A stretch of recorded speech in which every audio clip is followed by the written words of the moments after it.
है, माथे में टीका लगाया है, मांग भरी है, तो भूल कर ये गलती ना करें। क्योंकि कैसी है हमारी YouTube फैमिली, आशा करती हूँ आप सब बहुत बहुत बहुत अच्छे होंगे और करवा चौथ की तैयारी बहुत ज़ोर शोर से चल रही होगी। मैं कीर्ति एक बार फिर से आप लोगों का दिल से स्वागत करती हूँ काव्या फैमिली ब्लॉग में। आज के वीडियो में हम आप दोनों हम और आप जो हमारी YouTube फैमिली है, तो आप कमेंट के थ्रू और मैं वीडियो के थ्रू आप लोगों से बात करेंगे करवा चौथ के बारे में। करवा चौथ का जो त्यौहार है तो हम सुहागन महिलाओं के लिए बहुत ज़्यादा महत्वपूर्ण रहता है और इसकी तैयारियां कई दिन पहले से हम लोगों की शुरू हो जाती हैं, क्योंकि ये एक बहुत ही पावन और पवित्र त्यौहार है। तो आज के वीडियो में मैं आपसे बात करूंगी कि करवा चौथ के दिन हमें कौन कौन सी गलतियां नहीं करना चाहिए, जो गलतियां अक्सर हम अनजाने में करते हैं।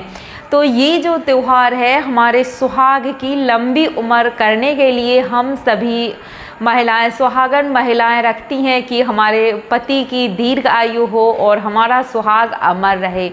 लेकिन इस दिन अगर आप ये गलतियां करती हैं तो जो व्रत का फल है वो हमें नहीं मिलता है, उल्टा हम उस दिन अपशगुन कर देते हैं।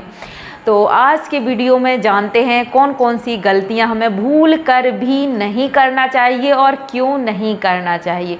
सबसे जो बड़ी गलती है वो हम लोग इस दिन करते हैं कि करवा चौथ वाले दिन हम 16 श्रृंगार सभी जो सुहागन महिलाएं होती हैं तो सभी करती हैं। इसके समय पर करवा चौथ के दिन की सभी नया सामान है जो श्रृंगार का, वो नया सामान ही खरीदती हैं। विद साड़ी के न्यू साड़ी, न्यू कपड़े, न्यू ज्वेलरी और पूरा जो श्रृंगार का सामान है नया ही सभी खरीदने लगे हैं। लेकिन देखो, इसमें कोई बुराई नहीं है, आप खरीद सकते हैं अगर आप खरीदना चाहते हैं, आपके पास जो है वो धन भी है खर्च करने के लिए, कोई बात नहीं है। लेकिन कुछ बातों का हमें विशेष ध्यान रखना चाहिए। जैसे कि अगर मान के चलो हम ये जो त्यौहार है अपने पति के लिए करते हैं, तो एक बात का ध्यान रखें कि अगर आपके हस्बैंड की भी आप तकलीफ़ समझें कि अगर उनके पास नहीं है तो हमें ज़िद नहीं करना है कि नहीं भाई करवा चौथ है तो हमें तो ये चाहिए ही चाहिए और इसके बिना व्रत नहीं होगा। तो ऐसा कुछ भी नहीं है। ये कोई ज़रूरी नहीं होता है कि आप नई साड़ी ही पहने तभी आपका जो व्रत है वो पूरा होगा। ये तो कुछ जब से ये YouTube चला है, सच बताए मुझे लगता है जब से ये YouTube चला है ना तब से कुछ ज़्यादा, देखो जो यूट्यूबर हैं जो अच्छा खासा कमाई करते हैं और तो वो तो ख़रीद सकते हैं, लेकिन आम जो जनता होती है उनके लिए दिक्कत होती है और हम उन्हीं को फॉलो करते हैं जिनको देखते हैं कि नहीं ऐसा तो होता ही है, नई साड़ी नई ज्वेलरी, ऐसा कुछ भी नहीं होता है। तो इन फिजूल की बातों में ना पड़ें। शुभ तो ये माना जाता है कि आपकी जो शादी की साड़ी है, जो ज्वेलरी है, जैसे कि मंगलसूत्र है, नाक की जो नथ है, जो बेंदी है, मांग टीका है, वो पहनना बहुत शुभ होता है। और जो ओढ़नी आप भांवर के समय पर ओढ़ते हैं उसको बहुत ही शुभ माना जाता है। तो इन फालतू के चक्कर में ना पड़ें और अपने जो शादी के समय आपको कड़े दिए जाते हैं सोने के, तो वो पहनना बहुत ही शुभ माना जाता है।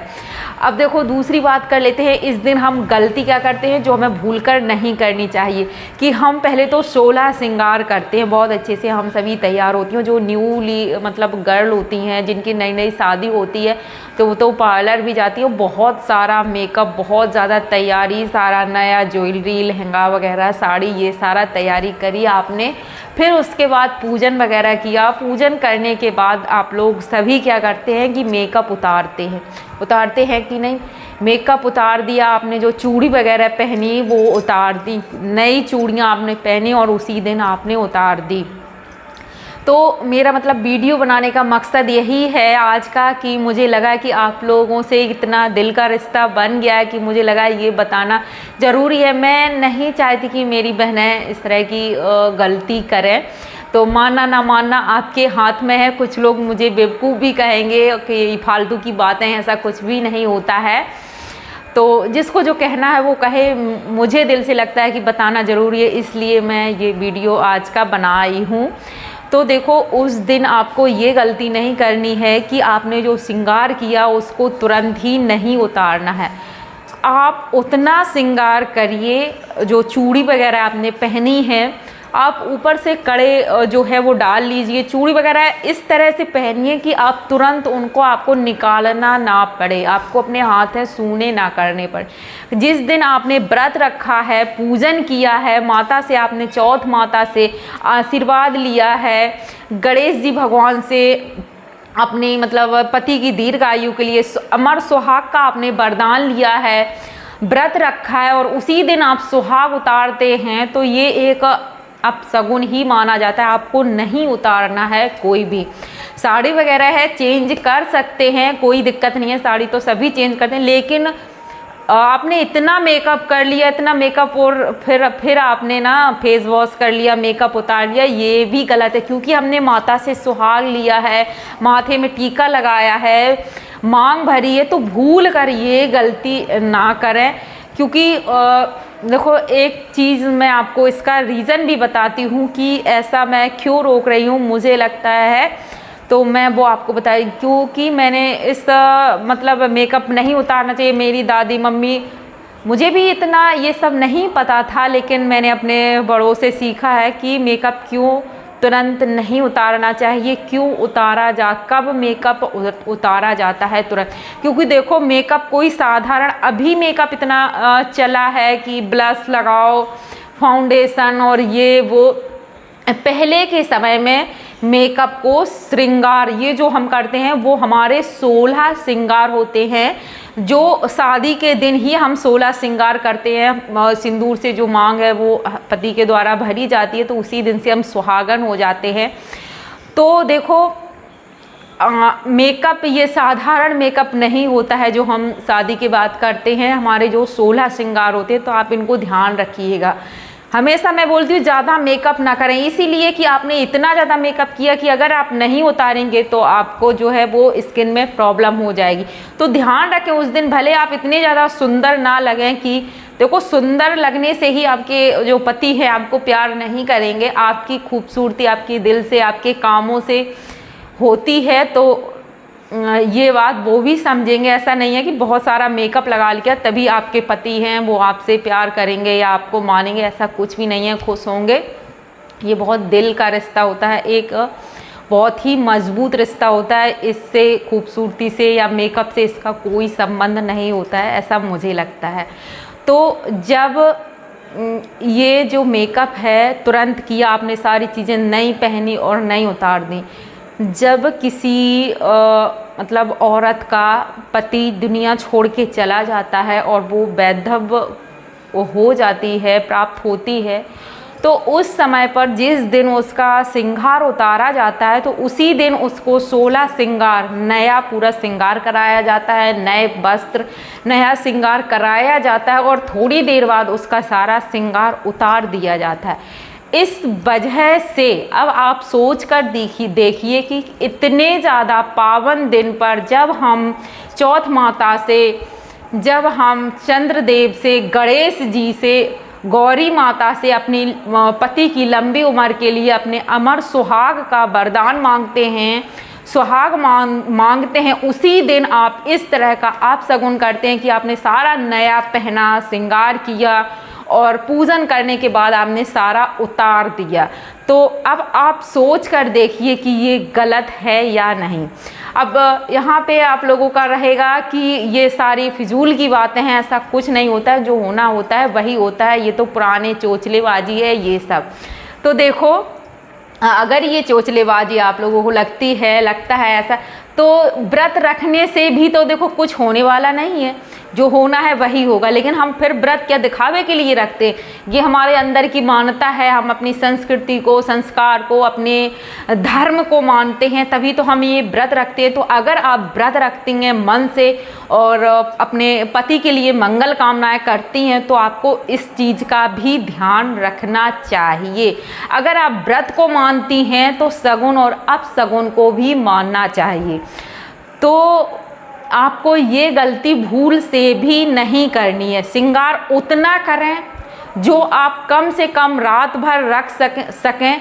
अगले दिन स्नान करने के बाद, पूजन करने के बाद भगवान जी को जल चढ़ाते हैं, शिवलिंग पर घर में पूजन करते हैं, उसके बाद आप उतार। ये नहीं है कि आपने तुरंत किया और पूजन के बाद आपने चूड़ी भी निकाल के उतार के अलग रख दी, हाथ खाली कर लिए, फेस है वो वॉश कर लिया, मुंह धुल लिया, आपने जो सिंदूर माता से लिया था, आपने जो मांग में बिंदी माथे में बिंदी लगाई थी, लिपस्टिक लगाई थी, सारी निकाल दिए। ये हमारे सुहाग हैं जिनको हमें अमर सुहाग का वरदान माता से प्राप्त करना है। और एक चीज़ और बताना चाहूँगी यहाँ पे कि आजकल ट्रेंड में चला है, मतलब मुझे लगता है तीज त्योहार ये सारे रील्स के लिए ही रह गए हैं, वीडियोस के ही लिए ही लगता है शायद रह गए हैं इनका जो, क्योंकि हम लोग ना पूजा करने में कम ध्यान देते हैं, वीडियो बनाने में, रील्स बनाने में, इसमें ज़्यादा मतलब जो शुभ मुहूर्त है पूजा का, कभी कभी हमने देखा है कि लोगों का वो भी निकल जाता है, तब तक तैयारी और वीडियो ही चल रहे हैं, जो कि गलत है। हम पूरा दिन व्रत रहे तो जिस कामना के लिए हम व्रत रहे उसकी हमें ईश्वर से प्रार्थना उस दिन करनी चाहिए, उस समय पर हमें पूजा करनी चाहिए, ना कि वीडियो बनाने में और सेल्फी में और इन सब में। तो मेरा वीडियो बनाने का यही मतलब था। और एक चीज़ और, बहुत ज़्यादा जो रील्स है वो वायरल होती है कि जैसे जिस दिन तीज है, त्यौहार है, करवा चौथ है, तो पति से जो है मांग में सिंदूर लगवाना। तो देखो मैं आपको एक बात और बताऊं कि वैसे नियम के अनुसार आप अगर हिंदू धर्म को मानते हैं तो पति जो है वो अपनी धर्म पत्नी की 2 बार ही मांग भरता है। अब आपने पहले ही भरवा ली तो फिर आपका तो जो सिंदूर है वो तो आपने पहले ही ख़त्म कर लिया। कि एक तो जो है मंडप के नीचे जिस दिन पत्नी स्वीकार करते, मतलब एक दूसरे का जो बंधन है, शादी वाले दिन बंधन में बंधते हैं, तो उस दिन पति पत्नी की मांग भरता है। दूसरी बार मांग कब भरी जाती है? जब पत्नी सुहागन जाती है, तब उस दिन पति 16 श्रृंगार अपनी पत्नी का पार्थिव शरीर का 16 श्रृंगार करता है। मतलब सुहागन जब पत्नी है जो जाती है, तो ये तो बहुत कम लोगों को ही ये दिन मतलब मिलता है, ऐसा सौभाग्य मिलता है कि वो सुहागन ही इस संसार से जाएं। उस दिन पति अपनी पत्नी की मांग भरता है। तो 2 बार ही पति पत्नी की मांग भरता है, तो पति पत्नी की 2 बार ही मांग भरता है। और आजकल ट्रेंड है कि वीडियो बनाते समय पति मांग भर रहा है पत्नी की, वही देखा देखी आजकल की जो लड़कियां हैं उन्हें क्योंकि जानकारी नहीं है, जानकारी के अभाव में वो भी ऐसा करती हैं। तो ये नहीं करना है, आपको ध्यान रखना है। पैसा कमाना ही सब कुछ नहीं है, दिखावा ही सब कुछ नहीं है। हमारे जो रीति रिवाज हैं उनमें कुछ ना कुछ विशेष है। हमारा जो धर्म है, हम जो सनातन धर्म है, उसमें हर त्योहार का, हर चीज़ का, छोटी छोटी चीज़ का बहुत अधिक विशेष महत्व है। तो हमें इनको दिल से मानना चाहिए। अब आपको ध्यान रखना है कि आप अपने पति से अंतिम समय में मांग अपना भरवाना चाहती हैं तो अभी ये वीडियो के चक्कर में मत भरवाइएगा। इसे सिंदूर को रहने दीजिए, उस दिन काम आएगा जिस दिन आप यहाँ से जाएंगे और आपके पति आपकी जो है वो 16 श्रृंगार करें। तो दोस्तों मिलते हैं दूसरे वीडियो में। बहुत सारी बातें हमने आपसे कर ली, इसमें बहुत लोग कुछ भी कहें कोई फ़र्क नहीं पड़ता है। जो बहनें मुझे दिल से अपनी बहन मानती हैं तो मैं बस उनके लिए वीडियो बनाई हूँ। और अगर आप कुछ और पूछना चाहती हैं, वैसे मैं बहुत बातें आप लोगों से करना चाहती हूँ, बहुत सारी वीडियो बनाना चाहती हूँ, लेकिन कभी कभी मन में रह जाती हैं, लगता है लोगों को पसंद आएंगी नहीं आएंगी, तो इस वजह से। और अगर आप चाहते हैं अलग किसी टॉपिक पर तो ज़रूर से कमेंट करके बताइएगा।